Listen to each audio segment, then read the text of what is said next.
जय श्री राम। ज्ञान, बुद्धि, शिक्षा, योग्यता, भाषा शैली या कह सकते हैं जीवन में जो भी काम हम अपनी बुद्धि से निर्णय से करते हैं, चाहे वो शिक्षा हो, व्यापार हो, नौकरी हो या जीवन के कोई भी निर्णय हो, उसका बुध ग्रह से सीधा संबंध बनता है।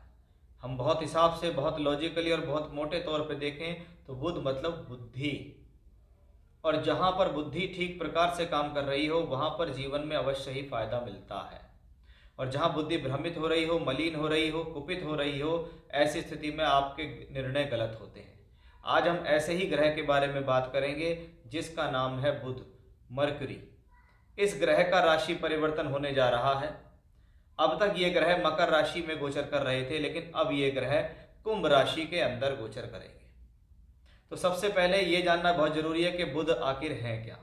कि जो लोग अकाउंटेंसी का काम करते हैं, जिनका काम बोलचाल से संबंधित है, कॉमर्स से संबंधित काम है, लेखा जोखा है, वो व्यापारी हैं, किसी भी तरीके का व्यापार करते हैं, पैसे का आदान प्रदान करते हैं, खेल से संबंधित काम है, स्पोर्ट्स से संबंधित काम है, शिक्षा विभाग में है यानी एजुकेशन से संबंधित कोई काम करते हैं, लोगों को सिखाते हैं, टीचर हैं, बोलने से संबंधित काम करते हैं, जहाँ पर पैसे का लेन देन बहुत ज़्यादा होता है, जिसको हम कहते हैं स्टॉक मार्केट, इसका भी जो कारक ग्रह है वो बुध ग्रह ही कहलाता है। यानी अगर आपका कोई भी काम इस तरीके से संबंधित है तो आपके ऊपर इसका प्रभाव अन्य राशियों के मुकाबले ज़्यादा पड़ता दिखाई देगा। ये बुध ग्रह इस बार शनि के राशि में आएंगे और ये अपने आप में एक बहुत खास है। वैसे तो बुध हर महीने राशि बदलते हैं, लेकिन जरूरी नहीं है कि जब शनि स्वराशि के होंगे तब बुध ग्रह उस राशि में वापस आते हों। तो ये अपने आप में खास स्थितियां यहाँ बन जाती हैं कि बुध जिसको हम व्यापार कहते हैं, शनि जिसको हम कर्म भी कहते हैं, बुध व्यापारी है, बुद्धि है बुध, इसलिए व्यापार और बुद्धि का एक साथ होना अब कुछ खास लेकर आपके लिए जीवन में आ रहा है। इसी चीज को मैं आपकी राशि के अनुसार बताऊंगा कि आने वाले समय में, क्योंकि 20 फरवरी 2024 को ये राशि परिवर्तन होगा, 7 मार्च तक राशि परिवर्तन रहेगा।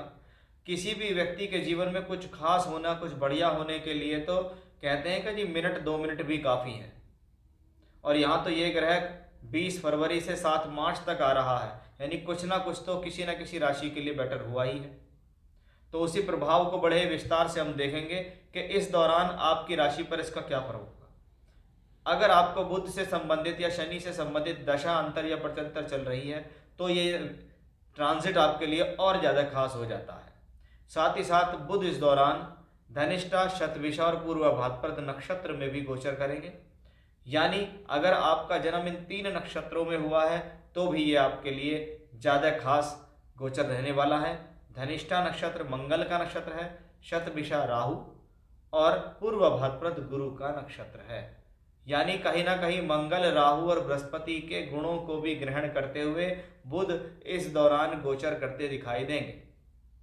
तो अब हम देखेंगे कि ये जो ट्रांजिट आपके जीवन में आने वाला है ये आपके लिए क्यों खास है, जीवन के किस पहलुओं पे ये आपको क्या दे सकता है, आपकी राशि से ये ग्रह कहाँ किस भाव में बैठ गया, किन ग्रहों के साथ बैठ गया, कहाँ का मालिक होकर बैठ गया, किन ग्रहों से युति संबंध बनाया, वो सब कुछ बड़े ही विस्तार से मैं आज आपको इस वीडियो में समझाऊंगा। इसलिए वीडियो को बड़े ध्यान से सुने, अंत तक सुने, और यदि आपको मेरा वीडियो पसंद आता है तो लाइक कीजिए, चैनल पर पहली बार आए हैं तो सब्सक्राइब करके बेल आइकन दबाइए, जिससे आपको भविष्य में भी ऐसी बहुत सारी जानकारियाँ समय समय पर मिलती रहे।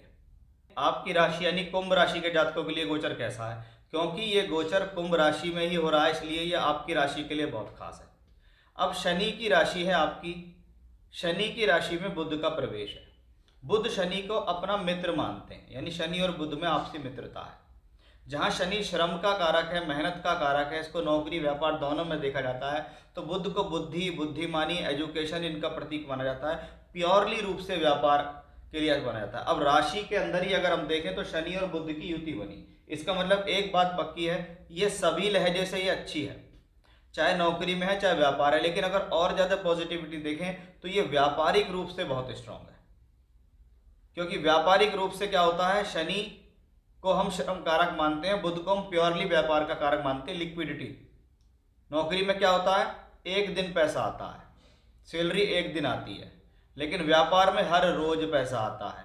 इसलिए इसको हम लिक्विडिटी का कारक मानते हैं कि द्रव्य का कारक है, पैसे के फ्लो का कारक बुध है। इसलिए हम इसको व्यापारिक दृष्टिकोण से अच्छा मानेंगे ज़्यादा, क्योंकि बुध पंचम भाव का मालिक होकर यहाँ है। तो पंचम भाव विद्या, बुद्धि, शिक्षा, निर्णय, स्टॉक मार्केट, जुआ, सट्टा, लॉटरी, इन सब के लिहाज से ये कॉम्बिनेशन अच्छा है कि इस दौरान आपको कुछ ना कुछ चीज़ इन सब से संबंधित पॉजिटिव मिलेंगी। एजुकेशन अच्छी हो जाएगी, एजुकेशन से कुछ प्राप्त हो जाएगी, या आप ये कह सकते हैं संतान से संबंधित कोई खबर, खुशखबरी मिल सकती है, संतान राइज कर सकती है। वो सब चीज़ें भी कहाँ से आती हैं? पंचम भाव से आती हैं। पंचम का मालिक राशि के अंदर गोचर कर रहा है, राशि के ही मालिक, यानी ये दोनों भाव मिलकर एक त्रिकोण भाव का संबंध बना रहे हैं, पहले और पांचवे का। ये एक लक्ष्मी योग है, और लक्ष्मी का ज़्यादा आदान प्रदान नौकरी के क्षेत्र से कम होता है, व्यापार में ज़्यादा होता है। नौकरी वाले के लिए क्या है? समय अच्छा चल रहा है, अपॉर्चुनिटी मिलेंगी, फ़ायदा मिलेगा, काम चलता रहेगा, प्रॉब्लम्स नहीं आएंगी, अड़चने नहीं आएंगी, वो सॉल्व होंगी। लेकिन व्यापारिक तौर पे ज़्यादा बढ़िया है कि समय समय पर आपको अपॉर्चुनिटीज़ मिलती हैं, क्योंकि यहाँ लक्ष्मी योग बनता है। आप अपनी बुद्धि से, अपनी योजनाओं से, अपने निर्णयों से कार्य सिद्ध करेंगे। राशि के अंदर क्या है? तो ये स्वास्थ्य सम्मान के लिए अच्छा, बुद्धि के लिए अच्छा, निर्णय के लिए अच्छा, कार्य क्षेत्र के लिए बहुत अच्छा माना जाता है। शनि क्योंकि राशि का मालिक होकर राशि में है, इसलिए उसकी वृद्धि कर रहा है बुध, क्योंकि बुध त्रिकोणेश भी है, ये दोनों एक दूसरे के पूरक हैं। जब पूरक हैं तो सारे फल कहाँ मिलेंगे? पंचम में और यहाँ पे। अष्टम होने का इसको दोष नहीं लगता, क्योंकि वो ऑलरेडी पंचम का मालिक है, और लघु पराशरी सिद्धांत यही कहता है कि कोई प्लेनेट अगर पंचम का मालिक होकर अष्टम का मालिक भी है तो उसको अष्टमेश का इतना दोष नहीं लगता। इसलिए हमें ज़्यादा रिजल्ट किसके मिल रहे हैं? बुध के। इसलिए बुध से संबंधित पांचवें घर के पूरे रिजल्ट मिलेंगे। राशि में बैठा है शनि बुध का योग, उसके ज़्यादा फल मिलेंगे। यानी ये जो कॉम्बिनेशन है सभी तरीके से पॉजिटिव है। जीवन के किसी भी क्षेत्र के हिसाब से देखें तो बुध की वजह से कोई नुकसान नहीं है, बुध की वजह से पॉजिटिविटी है। चाहे वो स्वास्थ्य को लेकर अच्छा है, सम्मान को लेकर अच्छा है, पढ़ाई के लिए अच्छा है, एजुकेशन के लिए अच्छा है, धन के लिए अच्छा है, सभी तरीके से मैं इसको एक अच्छा ट्रांजिट आपके फेवर में मानता हूँ। जय श्री राम।